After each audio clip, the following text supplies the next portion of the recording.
हा माझ्यासाठी खूप मोठा, माझ्या आयुष्यातला सगळ्यात खूप मोठा किस्सा असू शकतो हा. आहेच म्हणजे असू शकतो नाही. आमच्या बिल्डिंगला आग लागली हां. पुण्यामध्ये आणि त्याच्यामध्ये माझी आई बर्न झाली. सो द बापरे! थिंग इज ती आमच्या कामवालीला वाचवण्यासाठी तिने तिला भिंतीच्या साईडला नेलं आणि ती उतरत होती.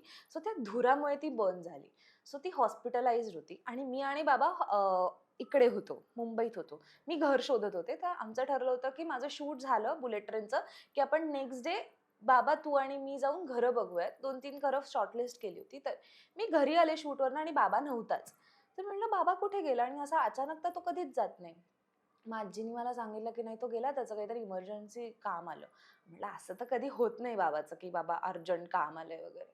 मी त्याला कॉल करते, तो उचलत नाही. मग माझ्या डोक्यामध्ये वेगळेच किडे. मी आईला विचारले. कॉल करते, माझ्या बहिणीला कॉल करते मुक्ताला. कोणीच उचलत नाही. लँडलाईन होता त्यावेळेला, लँडलाईन उचलत नाहीये. म्हटलं, "असं तर होत नाही." माझ्या डोक्यात असं होतं, की बाबाकडे घराची किल्ली आहे की नाही, हे मला माहीत नव्हतं. हां. माझ्या डोक्यात हा थॉट होता. पण हे असं काहीच नाही. मग सकाळी म्हणलं काहीतरी ऑफ आहे. ते फीलिंग आलं मला. मी गाडीत बसले. मी शिवनेरीला बसले आणि बाबाचा मला कॉल आला, की "हे घाबरू नकोस, आई थोडी होरपळली आहे, तर तू हॉस्पिटलमध्ये ये. फक्त आम्ही हॉस्पिटलमध्ये आहोत." म्हटलं, "मला वाटलंच काहीतरी आहे." मी गेले आणि माझ्यासाठी माझे आई-बाबा इज लाइक म्हणजे प्रत्येकासाठीच. येस. पण काही होत मला काही हेच मला तर काही सुधरतच नव्हतं.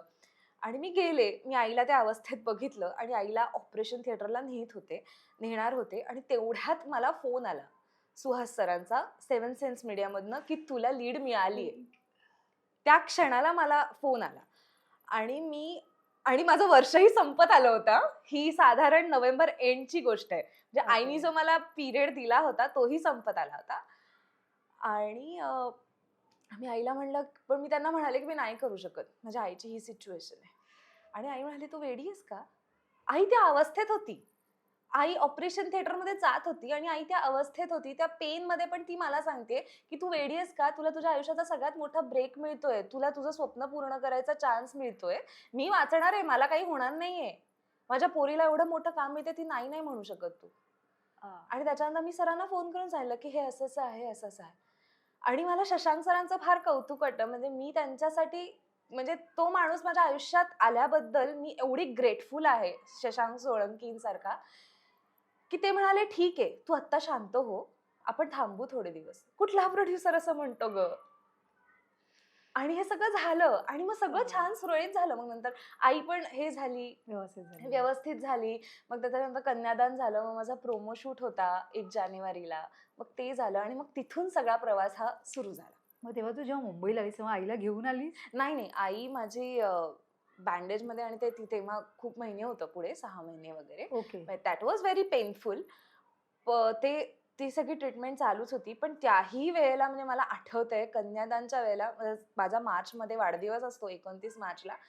तर त्यावेळेला तो पहिला वाढदिवस असा होता, की जेव्हा मी आई-बाबांपासून लांब असणार होते. हं. तर तरीसुद्धा आई-बाबा मला सरप्राईज द्यायला सेटवर आले.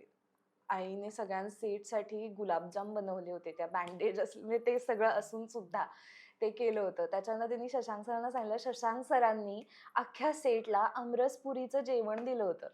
अ, त्यांनी एक केक मागवला होता मोठा.